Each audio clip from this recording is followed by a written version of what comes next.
கரூர் சம்பவம் தமிழ்நாட்டு அரசியலில் மிகப்பெரிய கருப்பு பக்கம் அப்படின்னு சொல்லலாம். மீண்டும் ஒரு கரூர் சம்பவம் நடைபெறாமல் இருப்பதற்கு விஜய் அவர்களுடைய பிரச்சாரம் இன்று 2 இடங்களில் ரத்து செய்யப்பட்டது அப்படிங்கிற தகவல் எல்லோருக்கும் எப்படி இருந்துச்சு அப்படிங்கிறது தெரியல. பட் லைவாக பார்க்கும்போது எஸ் சம்திங் ஃபிஷி அப்படிங்கிறத நம்மளால் உணர முடிகிறது. கூட்டம் பெரும் கூட்டமாக இருக்குது. நல்லபடியாக விஜய் அவர்களுக்காக பேசுகிறேன்னு மட்டும் மறுபடியும் சொல்லிட்டு வந்துடாதீங்க. லைவாக பார்க்கக்கூடிய இல்லாட்டி அந்த இடத்துல நடக்கக்கூடிய விஷயங்களை உன்னிப்பாக கவனிச்சிங்கன்னா இந்த தமிழ்நாட்டில் யார் வேணாலும் அரசியல் கட்சி தொடங்கலாம். அப்படி தொடங்கின அரசியல் கட்சிக்காக யார் வேணாலும் வேட்பாளரை நிப்பாட்டலாம், வேட்பாளரை ஆதரித்து பிரச்சாரம் செய்யலாம். ஆனால் பிரச்சாரம் செய்வதற்கான பாதுகாப்பை யார் கொடுக்கணும் அப்படின்னு கேட்டிங்கன்னா கண்டிப்பாக இங்கே இருக்கக்கூடிய காவல்துறையும் தேர்தல் அந்த கமிஷன் தான் கொடுக்கணும். இங்கே இருக்கக்கூடிய காவல்துறை அந்த ஒரு கூட்டம் எப்படி வரும், இதுக்கு தான் நமக்கு உளவுத்துறையெல்லாம் இருக்குது. அப்போ இதெல்லாம் கண்டுபிடிச்சு அந்த கூட்டத்துக்கான அந்த கட்டுப்பாட்டுக்கு தேவையான பாதுகாப்பை வழங்க வேண்டும். கொளத்தூரில் இன்னைக்கு விஜய் அவர்களுடைய கூட்டத்துக்கு அந்த பிரச்சாரத்துக்கு வந்த நபர்கள் ஒருத்தவங்க பேசுகிற அந்த செய்தியை மட்டும் ஜஸ்ட் ஒரே ஒரு நிமிஷம் பாருங்க. மக்கள் சாவத்துக்கு வழிகாட்டியே டிஎம்கே ஆட்சி தான், புரிஞ்சுச்சுங்களா? இப்போ தேவையில்லாத பஸ்ஸுங்க எம்டி பஸ் எல்லாம் விட்டுட்டே இருக்காங்க, குப்பை வண்டிகளை விட்டுட்டு இருக்காங்க. நிறைய இஷ்யூஸ் பத்தி நம்ம பேசி ஆகணும்னா பட் கண்டினியூஸா பஸ்ஸஸ் வந்துட்டே இருந்துச்சு. எங்க இருந்து அவ்வளவு பஸ் வந்துச்சுன்னு தெரியல. அதனால வேலைக்கு போகும்போது காலை வெயிட் பண்ணா அப்பலாம் பஸ்ஸே வராது. இன்னைக்கு அவ்வளவு பஸ் ஏமாத்தல அவர் வரவிடாம பண்ணிருப்பாங்க. 2 மணி நேரமா 3 மணி நேரமா நிக்கிறேன் அப்படின்னு சொல்றவங்களுக்கு பின்னாடி ஒரு அக்கா சொல்றாங்க, இல்ல அவர் வந்திருப்பாரு பட் டிஎம்கே வரவிடாம தடுத்திருப்பாங்க அப்படின்னு சொல்றாங்க. இது எந்த நியூஸ் சேனல்ல வெளியாகுது அப்படின்னு பார்த்தீங்கன்னா சன் டிவியில் வெளியாகுது. இது எப்படி இருக்குன்னா மக்கள் இதை கரெக்டாக புரிஞ்சுக்கிறாங்களா இல்லை உண்மையிலேயே மக்களுக்கு புரிதல் இன்னும் வரவில்லையா அப்படிங்கிற 2 கோணத்துக்கான டிஸ்கஷனை உருவாக்குது. என்னென்ன நடந்திருக்கு அப்படிங்கிறதுலாம் இந்த ஒரு பதிவில் பார்க்க போகிறோம். இது ஆழமான அரசியல் சதுரங்கம்.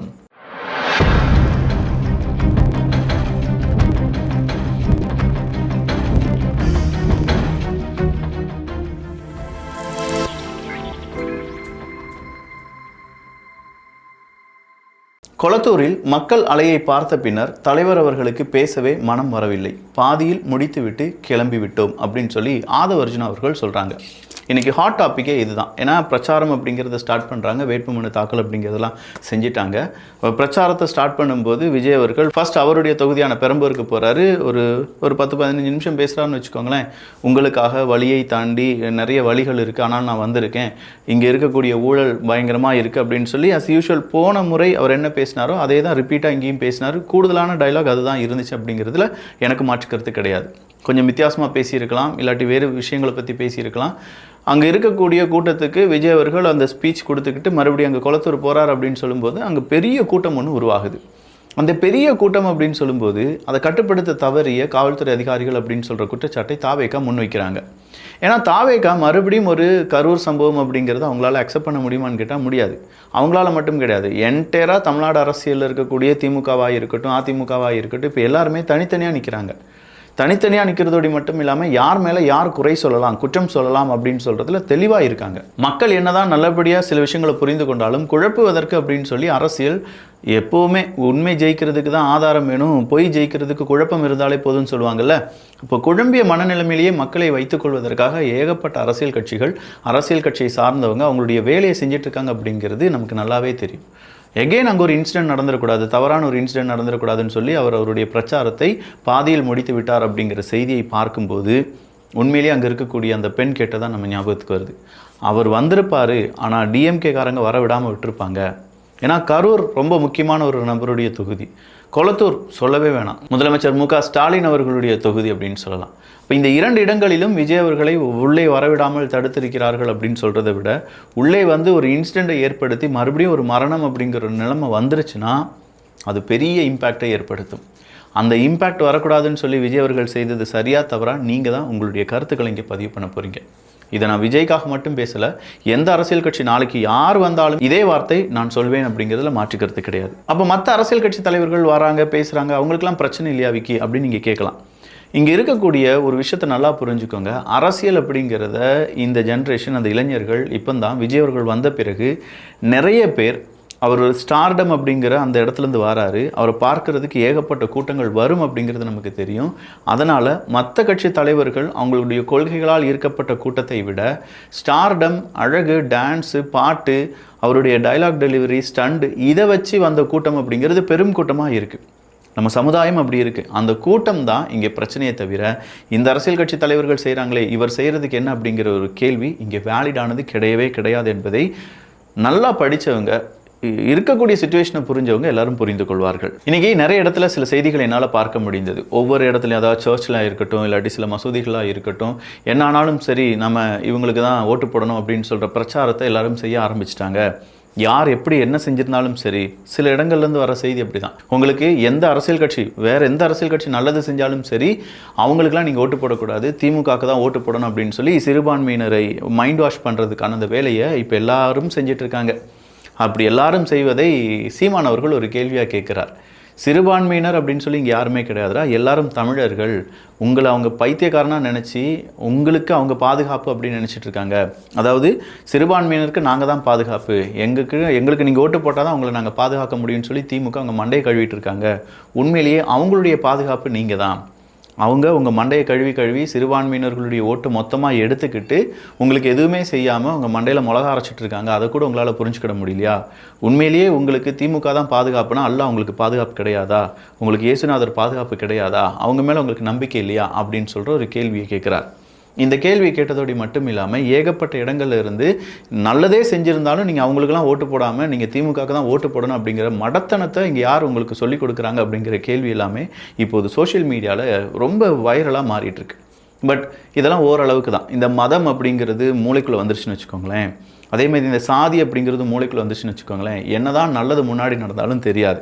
மதம், என்னுடைய மதம் அப்படின்னா நான் இதை பாதுகாக்கிறதுக்கு பாஜக உள்ளே வந்துடும் அப்படின்னு சொன்னாலே போது நம்ம என்ன செஞ்சிருவோம், அங்கே ஓட்டு போட்டுருவோம். என்னுடைய சாதி, இந்த சாதிக்காரன் நம்மளை எண்ணிடுவான், அப்போ அந்த சாதிக்காரனுக்கு ஓட்டு போட்டலாம். ஸோ இந்த மதம் சாதியை வச்சே இங்கே அரசியல் நடந்துக்கிட்டே இருக்குது. தமிழ்நாட்டில் இந்த மதம் சாதி அரசியல் ஒழிகிற வரைக்கும் தமிழ்நாட்டை பெருசாக நம்மளால் டெவலப் பண்ணி கொண்டு போக முடியுமா அப்படின்னு கேட்டால் அது தெரியலை. இப்போவே நல்லா டெவலப் ஆகிருக்கே விக்கி அப்படின்னு நீங்கள் கேட்கலாம். இது கிடையாதுங்க டெவலப்மெண்ட். ஒருவேளை தமிழ்நாட்டில் இந்த சாதி மத அரசியல் அப்படிங்கிறதோ இல்லாட்டி இப்படி பொய் பேசி அதை உண்மைன்னு நம்ப வச்சு அதன் வழியாக வாக்குகளை எடுத்து ஊழல்கள் செய்து மிகப்பெரிய பொசிஷனில் இருக்கக்கூடிய நபர்கள்லாம் இல்லாமல் இருந்து மக்களுக்காக உழைக்கக்கூடிய ஐயா காமராஜர் மாதிரியான நபர்கள்லாம் இருந்திருந்தாங்க அப்படின்னா இன்றைக்கி தமிழ்நாடு எங்கேயோ போயிருக்கும் அப்படிங்கிறது தான் என்னுடைய நம்பிக்கை. சரி, ஒரு பக்கமாக இவங்கெல்லாம் பேசிகிட்டு இருக்கும்போது அடுத்ததாக இன்னொரு போஸ்ட் அப்படிங்கிறது என் கண்ணில் படுது. ஹிந்துக்களுடைய கவனத்துக்கு, மாரியம்மனுக்கு மாதவிடாய் வருமா அப்படின்னு சொல்லி கருணாநிதி கேட்டிருக்காரு. கிருஷ்ணன் காமவெறி பிடித்தவன், ராமன் ஒரு குடிகாரன், கி வீரமணி, இவங்கெல்லாம் திமுகவினுடைய குரூப். பெண்கள் மார்பை முருகன் பெரிதாக்குவாரா? கருப்பர் கூட்டம் சுரேந்தர், ஒரு காலகட்டம் இருந்துச்சுன்னா இந்த கருப்பர் கூட்டம் அப்படின்னு சொல்லி. திருப்பதி ஏழுமலையான் உலகின் மிகப்பெரிய திருடன், கனிமொழி அவர்கள் சொல்லியிருக்காங்க. என்றால் முதலிரவு உண்டா? மீனாட்சி கல்யாணம் நிகழ்ச்சி என்றால் அதற்கு முதலிரவு வைப்பீங்களான்னு கேட்டு ராசா கேட்டிருக்காரு. இந்துக்கள் திருமணம் ஆபாசமான மந்திரத்தால் நடைபெறும். யார் சொல்லியிருக்காங்கன்னா ஸ்டாலின் அவர்கள் சொல்லியிருக்காங்க. தில்லை நடராஜனையும் திருவரங்கம் ரங்கனையும் பீரங்கி வச்சு தகர்க்கும் நாளே பொன்னாள். இதை சொன்னது வேறு யாருமே கிடையாது, உதயநிதி ஸ்டாலின் அவர்களுடைய தாத்தா, ஸ்டாலின் அவர்களுடைய அப்பா கருணாநிதி அவர்கள். இந்து பெண்கள் விபச்சாரிகள், ஆபாசமான பொம்மைகள் இருந்தால் அது இந்து கோவில், திருமாவளவன் அவர்கள். அதில் இந்து பெண்கள் விபச்சாரிகள் அப்படின்னு சொல்கிறத அவர் சொன்னாரான்னு தெரியல. பட் ஆபாசமான பொம்மைகள் இருந்தால் அது கோவில் அப்படின்னு சொன்னதை திருமாவளவன் அவர்கள் சொல்லியிருக்கார். அதுக்கான ப்ரூஃப் என்கிட்டயும் இருக்குது. இந்து என்ற மதமே கிடையாது, ராசா எஸ்ரா சர்க்கனம். ஸோ இப்படி ஹிந்துக்களை பற்றி அசிங்கமாக எவ்வளவு கேவலமாக பேச முடியுமோ அவ்வளோ கேவலமாக பேசிட்டு இந்த குரூப் திமுக நேரடியாக இந்துக்களுடைய ஓட்டு கிடைச்சிடும் நம்பி போகிறாங்களே, இந்துக்களே கவனமாக இருங்க அப்படின்னு சொல்கிற ஒரு பிரச்சாரத்தையும் நம்மால் இங்கே பார்க்க முடிகிறது. சீமான் அவர்களுடைய கூட்டத்தில் திடீர்னு ஒருத்தர் பேசி சார் மாயாண்டி குடும்பம் அப்படிலாம் சொல்கிறார். இப்போ சீமான் அவர்கள் சொல்கிறாங்க அவன் பேசலை, அவனுக்குள்ளே இருக்கக்கூடிய வீரன் பேசுகிறான் அப்படின்னு சொல்லி. வீரன் வேறு யாருமே கிடையாது, சரக்கு தான். சாராயத்துக்கு வீரன் அப்படின்னு சொல்லி உலகத்திலே பேர் வச்சது இவங்களாக தான் இருக்கும் அப்படின்னு சொல்லி அவர் சொன்னார் பாருங்க. பேர் வைக்கிறதுல திமுகவை அடிச்சுக்கிடவே முடியாது. நான் இப்பவும் சொல்கிறேன், அவங்க ஒரு திட்டத்தை தொடங்குறாங்க அப்படிங்கிறத விட அந்த திட்டத்தை மக்கள் மனதில் ஆழமாக பதிய வைப்பாங்க. ஒரு சைக்காலஜிக்கல் மூவ் அது. அந்த சைக்காலஜிக்கல் மூவை மற்ற கட்சிகள் செய்வது அப்படிங்கிறது ரொம்ப இயல்பாக நடக்காது. பட் திமுகவுக்கு அது ரொம்ப இயல்பாக நடந்துடும். அதே மாதிரி தான் வீரன் அப்படின்னு சொன்னோன்னே நமக்கு என்ன தோணுது, வாவ் அந்த சரக்கு வீரமாக இருக்குமாடா அப்படின்னு சொல்லி அதை வாங்கி குடிக்கிற நபர்கள் இருக்காங்க. புதுமை பெண்கள், உரிமை தொகை, சமூக நீதி, இதெல்லாம் புது புது வார்த்தைகளாக உள்ளே திணிச்சிக்கிட்டே இருப்பாங்க. இந்த வார்த்தைகளை பார்க்கும்போது வாவ் நல்லா இருக்கே அப்படின்னு சொல்கிற மாதிரி இருக்கும். ஆனால் உள்ளே போய் நோண்டி பார்த்தா ஒன்றுமே இருக்காது. அதே பழைய குப்பைகளை எடுத்து புதுசாக ஒரு பேரை போட்டு ஸ்டிக்கர் மட்டும் ஒட்டுறதுல அவங்கள அடிச்சுக்கிடவே முடியாது. பட் அந்த ஸ்டிக்கர் மக்கள் மனதில் எப்போதுமே இருக்கும் என்பதும் குறிப்பிடத்தக்கது. ஒரு படத்துக்கு 200 கோடி ரூபாய் வாங்குற விஜய் அவர்கள் இன்னைக்கு அவருடைய சொத்து மதிப்பு அப்படிங்கிறத காண்பிச்சிருக்காரு. அதில் அவங்களுடைய மனைவிக்கு, அவங்களுடைய அப்பாவுக்கு, அம்மாவுக்கு, மகனுக்கு கடனாக கொடுத்த தொகையும் காண்பிக்கப்பட்டிருக்கிறது. அது இல்லாமல் ஒரு 600-700 கோடி ரூபாய்க்கு சொத்து மதிப்பு இருக்குது அப்படின்னு சொல்லியிருக்கார். அஃபிதாவித்தில் அவர் சொல்லியிருக்கார். அப்பா மகனுக்கெல்லாம் கடன் கொடுத்துருக்கேடா அப்படின்னு சொல்கிறவங்க இருக்காங்க. குடும்பத்தில் கணக்கு வழக்கு பார்க்காத நபர்கள் யார் இருக்காங்க அப்படிங்கிறது எனக்கு தெரியாது. கடன் கொடுத்ததாகவும் இல்லாமல் கொடுத்ததாகவும் அவங்களோட அஃபிதாவித்தில் காணிச்சிருக்காங்க அப்படிங்கிறது ஒரு பெரிய விஷயந்தான்.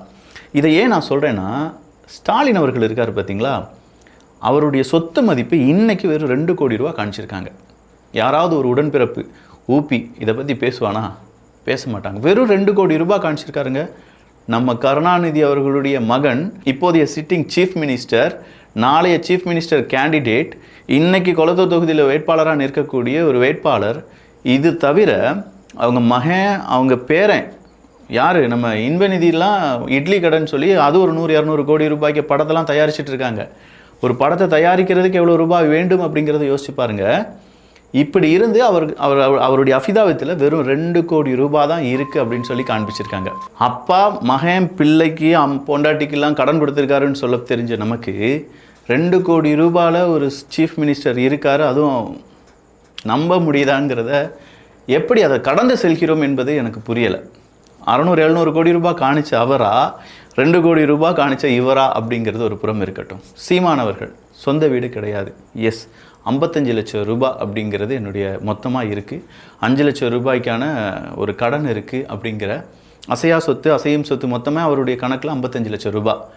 அப்போது அவர் காண்பித்திருக்கக்கூடிய அந்த ஒரு தொகை இருக்குது பார்த்தீங்களா, அது கூட சீமான் அவர்களுக்கே 55 லட்சம் ரூபானா ஸ்டாலின் அவர்களுக்கு 2 கோடி தான் அப்படிங்கிறத எப்படி நம்மளால் நம்ப முடியும்? ஆனால் இதை நம்புகிறோம் பார்த்தீங்களா, இந்த நம்பிக்கைன்னு ஒன்று இருக்குது பார்த்தீங்களா, இதுதான் இங்கே பிரச்சனையாகவே இருக்குது.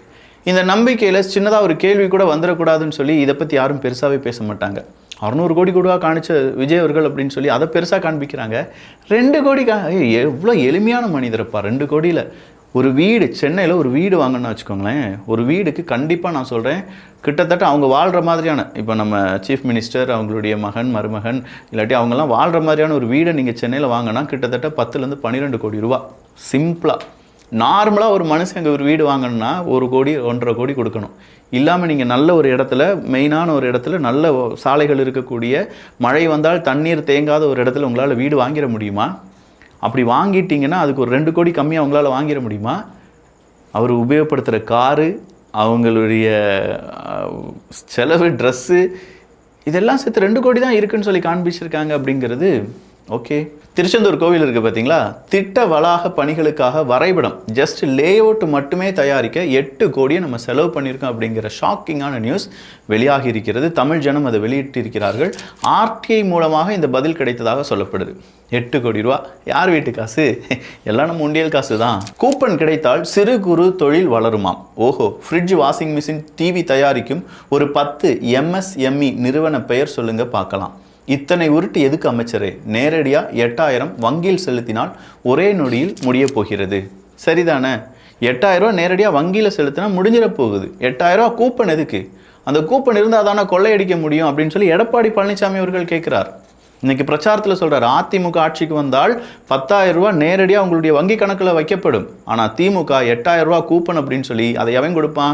திமுக காரன் கொடுப்பான். கொடுக்கறதுக்கு நீங்கள் ஒரு கமிஷன் கொடுக்க வேண்டியிருக்கும். இந்த 8000 ரூபா கூப்பனை யாராவது அடுத்ததாக பயன்படுத்துறதுக்கோ இல்லாட்டி கமிஷன் அடிக்கிறதுக்கு இந்த கடையில் தான் யூஸ் பண்ணணும், இந்த கடையில் அதை நாங்கள் எடுக்க மாட்டோம்னு சொல்லுவாங்க. கமிஷன் ஏகப்பட்டது போகும். இதெல்லாம் ஊழலுக்கான ஒரு வழிமுறை தான். ஸோ வாக்குறுதி கொடுத்து அந்த வாக்குறுதியில் ஒரு ஊழல் செய்கிறது அப்படிங்கிறது திமுகவுக்கு கைவந்த கலை அப்படின்னு சொல்கிறத எடப்பாடி பழனிசாமி அவர்கள் சுட்டி காண்பிக்கிறார். இது மட்டுமாங்க நடந்துச்சு? ஏகப்பட்ட சம்பவங்கள் நடந்திருக்கு. அதெல்லாம் அரசியல் சதுரங்கத்தில் பார்க்கலாம். இதே மாதிரியான தொடர்ச்சியான காணொளிகளை நான் சொல்கிறதுக்கு தயாராக இருக்கேன். கேட்குறதுக்கு நீங்கள் தயார் அப்படின்னா உங்களுடைய கருத்துக்கள் இங்கே வரவேற்கப்படுகின்றன. நல்லதை பகிர்ந்து நல்ல சமுதாயத்தை உருவாக்குவோம். நன்றி, வணக்கம்.